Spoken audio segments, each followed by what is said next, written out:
This channel does not promote any violent, harmful, or illegal activities. All content provided by this channel is meant for an educational purpose only. আসলে আজকে আমাদের রাজ্য সরকারের একটা বিজ্ঞাপনী catchline মনে করাবো আপনাদের। আপনারা অনেকেই জানেন, আরও একবার মনে করাই, সেই বিজ্ঞাপনী ক্যাচলাইনে বলা হয় এগিয়ে বাংলা। ঠিক এই জায়গাতে বিরোধীরা প্রশ্ন করেন, অনেকেই প্রশ্ন করেন, যাদের মনে প্রশ্ন আসে যে কিসে এগিয়ে বাংলা, কিসে এগিয়ে। একটার পর একটা ঘটনা যা এ রাজ্যের আইন শৃঙ্খলা পরিস্থিতি নিয়ে বারবার প্রশ্ন তুলেছে। বাংলা কি তাহলে দুষ্কর্মে এগিয়ে? আজ পাঁচ কথায় শুরুতে সেরকম কয়েকটা পয়েন্ট আপনাদের দেখাবো, তুলে ধরবো। তার কারণ আমরা শুধুমাত্র খবর দেখানোর জন্য খবর করি না, আমরা কিন্তু সেই বিষয়টা নিয়ে যা প্রশ্ন ওঠে, আপনাদের প্রশ্ন প্রতিনিধিত্ব করি আমরা। একটা ঘটনা রয়েছে, তাতে আমার আপনার উদ্বেগ বেড়েছে। সাম্প্রতিককালে বেশ কয়েকটা ঘটনা একটা একটা করে আমাদের উদ্বেগ বাড়িয়েছে। আর বাংলা জুড়ে সাম্প্রতিককালে একটার পর একটা দুষ্কৃতীদের দাপটের যে ছবি পাওয়া গিয়েছে, তাতে এই প্রশ্নগুলো বড় আকার ধারণ করেছে। আমি পিসিআরকে বলবো একটু বড় করেই আপনাদের সামনে তুলে ধরতে। আসুন বিগ ওয়ালে এক এক করে দেখি কোন কোন বিষয়ে কথা বলছি। বাংলা জুড়ে দুষ্কৃতীদের দাপট। কলকাতার বিডন স্ট্রিটে বৃদ্ধার বাড়িতে অস্ত্র দেখিয়ে লুটপাট। ভয় ধরাবে না? প্রশ্ন উঠবে না? সেকেন্ড, মালদার মানিকচকে বিধায়ক সাবিত্রী মিত্রর চালকের ওপর হামলা। কে বা কারা? আগে সাবিত্রী মিত্রর গাড়ির ওপর হামলা হয়েছে, কানেকশন আছে কিনা প্রশ্ন উঠেছে। নেক্সট, হাওড়ার আলমপুরে সরকারি ব্যাংকের এটিএম কেটে 16 লক্ষ টাকা লুট হয়ে গেল। উঠবে না প্রশ্ন আইন শৃঙ্খলা পরিস্থিতি নিয়ে? নেক্সট, কলকাতার সন্তোষপুরে এটিএম এ তথ্য চুরি, উধাও লক্ষাধিক টাকা। কার্ড ইনসার্ট করার পর কার্ড বেরোচ্ছে না, পাশে একটা নাম্বার, ফোন করাতে যাবতীয় ঘটনা। আজকে নেক্সট, শিলিগুড়িতেও এটিএম এ আটকে যাওয়া কার্ড এবং সেখান থেকে উধাও 20,000 টাকা। এ কারণেই সুরক্ষা নিরাপত্তা নিয়ে এত বড় প্রশ্ন উঠছে। নেক্সট, বাঁকুড়া বিহারীনাথ পাহাড়ের রিসর্টে তরুণীকে গণধর্ষণের অভিযোগ। সাম্প্রতিককালে তিলোত্তমার ঘটনায় কি হয়েছে আর বলার অপেক্ষা রাখে না, এই ঘটনা আটকানো যাচ্ছে না।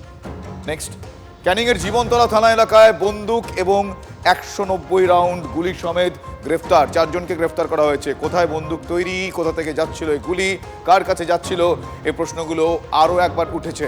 প্রশ্ন উঠেছে এ রাজ্যের আইন শৃঙ্খলা পরিস্থিতি নিয়ে। আর এই অবস্থায় রাজ্য সরকারের, প্রশাসনের কি করণীয়, কি করার থাকতে পারে আইন শৃঙ্খলা পরিস্থিতি যাতে ভালো থাকে, তলিয়ে না যায়, সেটা সুনিশ্চিত করা। আমাদের রাজ্য সরকার কি করছে? খুনের অভিযোগ রয়েছে এমন মামলা প্রত্যাহারের সিদ্ধান্ত নিয়েছিল আমাদের রাজ্য সরকার। তার কারণ অভিযুক্তদের পরিচয় তাঁরা তৃণমূল কংগ্রেস নেতা। কিন্তু নন্দীগ্রামের সেই মামলা, প্রত্যাহার করার সেই মামলায় হাইকোর্ট সেখানে বাদ সেধেছে। ফলে রাজ্য সরকার ব্যাকফুটে। আদালতি ভরসা একমাত্র ভরসা, সেই ভরসা রেখেই আজকের পাঁচ কথার শুরুতেই এগুলো আপনাদের দেখালাম। একটু বিস্তারিতভাবে দেখুন এবার। খুনের অভিযোগ, খুনের চেষ্টার অভিযোগ, অপহরণের অভিযোগ।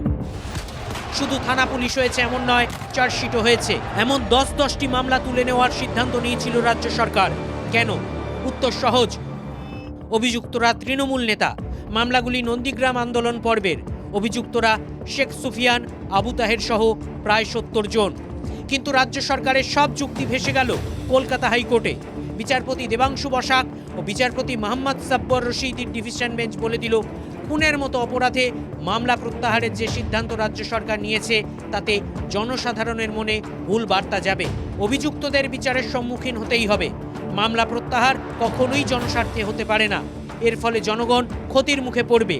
এমনকি ক্ষতিগ্রস্ত পরিবার চাইলেও এ মামলা প্রত্যাহার করতে পারে না। নন্দীগ্রামে গুলি চালানোর ঘটনা ঘটে 2007 সালে।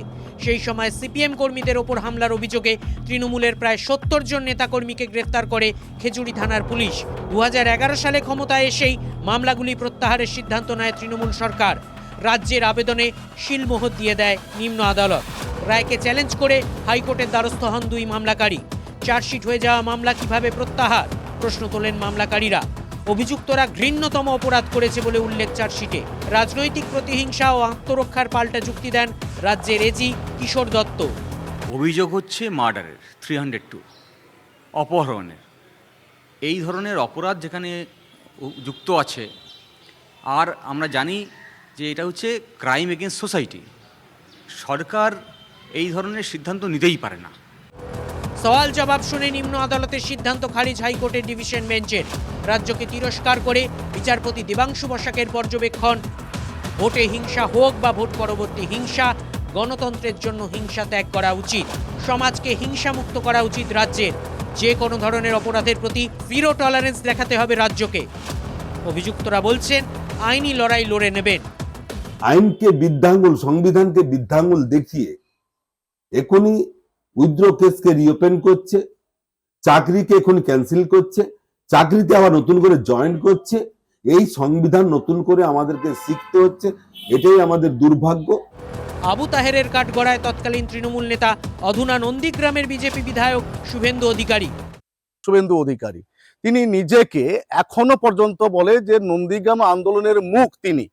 তো তিনি যদি নন্দীগ্রামের মুখ হয়ে থাকেন তাহলে তার বিরুদ্ধে একটিও মামলা নেই। তিনি তৃণমূল দল ছেড়ে রং পাল্টে যখন বিজেপিতে গেলেন, নন্দীগ্রামের রাজনৈতিক মাঠকে ফাঁকা করে জেতার জন্য, পরিষ্কার রাখার জন্য আবার কেসগুলো রিওপেন করেন। নন্দীগ্রাম সংক্রান্ত মামলায় বিপাকে তৃণমূল, উজ্জীবিত সিপিএম। নন্দীগ্রামেও আসলে কি ঘটেছিল এই বিচার প্রক্রিয়ার মধ্যে দিয়ে সেটা সত্য প্রকাশিত হবে, যেটা বিচারপতিরা তার রায়ে বলেছেন। এই জন্য এইভাবে মামলা হাসাব করা যায় না। শাসককে খোঁচা দিতে ছাড়ছে না বিজেপিও। দিস ইজ নট আ ল। অবশ্য পশ্চিমবঙ্গে অন্য আইন চলছে, সংবিধান এখানে ঠিকঠাক অ্যাপ্লিকেবল না। আমাদের মাননীয় মুখ্যমন্ত্রী তিনি নিজে কোনো সংবিধান লিখেছেন, হয়তো তার কপি আমরা পাইনি। এখানে ক্রিমিনাল প্রসিডিউর কোডটাও হয়তো আলাদা। আসলে এখানে আইনের শাসন বলতে কিছুই নাই। শুভেন্দু অধিকারীও তো সেই সময় লড়াই করেছিল, শুভেন্দু অধিকারীর নামগুলো রেখে দেবে আর আবু তাহের আর শেখ সুফিয়ানকে মামলা থেকে নিষ্কৃতি দেবে। এ কোন দেশের আইন? যথার্থ রায় বলছেন প্রাক্তন বিচারপতি দেবাশিস করগুপ্ত। দুবার এর আগে 321 ধারার যে আবেদন সেটা নাকচ হয়েছিল এবং এখানে হেনেস ক্রাইম এই কথাটা ছিল। এই কথাগুলোকে উচ্চ আদালত গুরুত্ব দিয়েছেন, দিয়ে তাঁরা যা রায় সেটা দিয়েছেন। তার কারণ উচ্চ আদালতের সুপারভাইজারি যে জুরিসডিকশন এক্ষেত্রে সেটা আছে। 44 পাতার রায় পড়ে কি শিক্ষা নেবে রাজ্য সরকার? শ্রাবন্তী সাহার রিপোর্ট, TV9 বাংলা। না, শুধু নন্দীগ্রাম নয়, কিন্তু রাজ্য প্রশাসন আরো একটা বিষয়ে হাইকোর্টে ধাক্কা খেয়েছে। কাল বর্ধমানেই হচ্ছে RSS প্রধান মোহন ভাগবতের সভা। শর্ত সাপেক্ষে সভার অনুমতি দিয়েছে কলকাতা হাইকোর্ট। আর এই বিষয়টি ঘিরে তৃণমূল এবং বিজেপির মধ্যে একটা চাপানুতরের পরিস্থিতি তৈরি হয়েছে। পুলিশের যুক্তি খাটল না আদালতে। বর্ধমানে RSS প্রধান মোহন ভাগবতের সভায় শর্ত সাপেক্ষে অনুমতি দিল কলকাতা হাইকোর্ট। বিচারপতি অমৃতা সিনহা নির্দেশ দিলেন, সভা করার সময় লাউডস্পিকার ব্যবহারে নিয়ন্ত্রণ বিধি বজায় রাখতে হবে। পরীক্ষার্থীদের যাতে সমস্যা না হয় সেদিকে নজর রাখতে হবে আয়োজকদের। বিচারপতির বক্তব্য, কোথাও যদি সত্যি শব্দ অতিমাত্রায় ব্যবহার করা হয় তাহলে তা কন্ট্রোল করার দায়িত্ব কার? কে নিয়ন্ত্রণ করবেন, কে বা গোটা বিষয়টি দেখবেন? আর ঠিক সেই কারণেই গোটা বিষয়টাই রাজ্য সরকারের উপর পড়বে।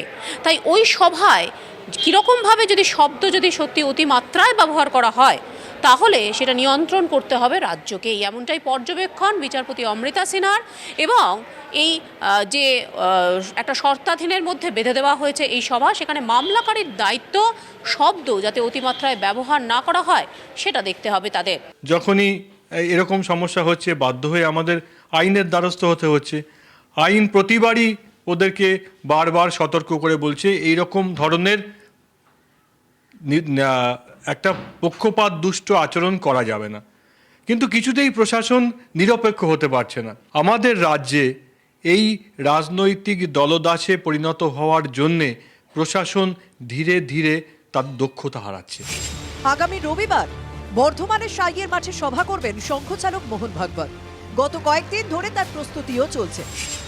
যদিও মাধ্যমিক পরীক্ষার কারণ দেখিয়ে সভায় মাইকের ব্যবহারের অনুমতি বাতিল করে প্রশাসন। তরজার সূত্রপাত সেখান থেকে। গেরুয়া ব্রিগেডের দাবি ছিল তালিতের যে মাঠে সংঘ প্রধানের সভা হবে তার 1 কিলোমিটারের মধ্যে কোনো পরীক্ষা কেন্দ্রই নেই। তাহলে অনুমতি না দেওয়ার যৌক্তিকতা কোথায়? রাষ্ট্রীয় স্বয়ংসেবক সংঘের নাম শুনলে তৃণমূলের লোকেদের চুল খাড়া হয়ে যায়। সংঘের যে ব্যাপ্তি বৃদ্ধি পাচ্ছে এবং প্রচুর মানুষ সংঘ এবং সংঘের আয়ামগুলিতে যুক্ত হচ্ছেন, এই আতঙ্ক থেকে পুলিশকে দিয়ে রাজ্যের পুলিশ মন্ত্রী সরসংঘ চালকের সভাতে বাধা সৃষ্টি করেছিলেন। আরেকবার পুলিশ মন্ত্রী তথা রাজ্য পুলিশ হাইকোর্টের একটা থাপ্পড় নয়, দুটো থাপ্পড়। আমাদের আদর্শগত আইডিওলজিক্যাল ব্যাটল এগেনস্ট বিজেপি এবং আরএসএস সেটা কন্টিনিউড হবে। এখন যখন পরীক্ষার মরশুম, এই সময় আরএসএস প্রধানের উচিতই হয়নি এই ধরনের কোনো কর্মসূচি নেওয়া। রাজনৈতিক পর্যবেক্ষক মহলের মতে 2026 বিধানসভা নির্বাচনের প্রাক্কালে বর্ধমানে মোহন ভাগবতের সভা নিঃসন্দেহে তাৎপর্যপূর্ণ। তাই আদালতের দ্বারস্থ হয়ে এই সভার অনুমতি চাওয়ার নেপথ্যে সংখ্যালঘু তোষণের অঙ্ক দেখছে বিজেপি। একটা জিনিসই প্রমাণিত হয়, এই সরকার হিন্দু বিরোধী যত ধরনের পদক্ষেপ নিয়ে তারা সংখ্যালঘু সমাজকে ভোট বাক্স হিসেবে ব্যবহার করতে চায়, তারই প্রমাণ হচ্ছে এই ঘটনা। মাধ্যমিক পরীক্ষা চললে এমনি মাইক পারমিশন থাকে না, আমাদেরও থাকে না, তৃণমূলেরও থাকে না। মোহন ভাগবত তো এর আগেও বাংলায় প্রোগ্রাম করেছেন, কোনোদিন তো কেউ বাধা দেয়নি। একমাত্র পুলিশ আপত্তি করতে পারে মাধ্যমিকের কারণে। মুখ্যমন্ত্রী তো আরএসএস এর যেন কোনো অসুবিধা না হয় তা নিশ্চিত করেন, তাহলে হঠাৎ করে মিটিংটার পারমিশন দিচ্ছে না বলে কি একটা নতুন কিছু দেখাবার চেষ্টা করা হলো নাটক। এ রাজ্যে বিরোধীদের বহুদিনের অভিযোগ শাসক দল সহজেই সভা, মিটিং, মিছিলের অনুমতি পেয়ে যায়, কিন্তু সেই অনুমতি পেতে অনেক সময় তাদের যেতে হয় আদালতে। অতীতে বিভিন্ন সময় এই ইস্যুতে হাইকোর্টের দ্বারস্থ হয়েছেন শুভেন্দু অধিকারীরা। বর্ধমানে তালিতে সভার জন্যও আরএসএসকে সেই আদালতেই যেতে হলো। সেই সভায় ছাড়পত্রও দিল Kolkata high court. Bureau report, TV9 Bangla.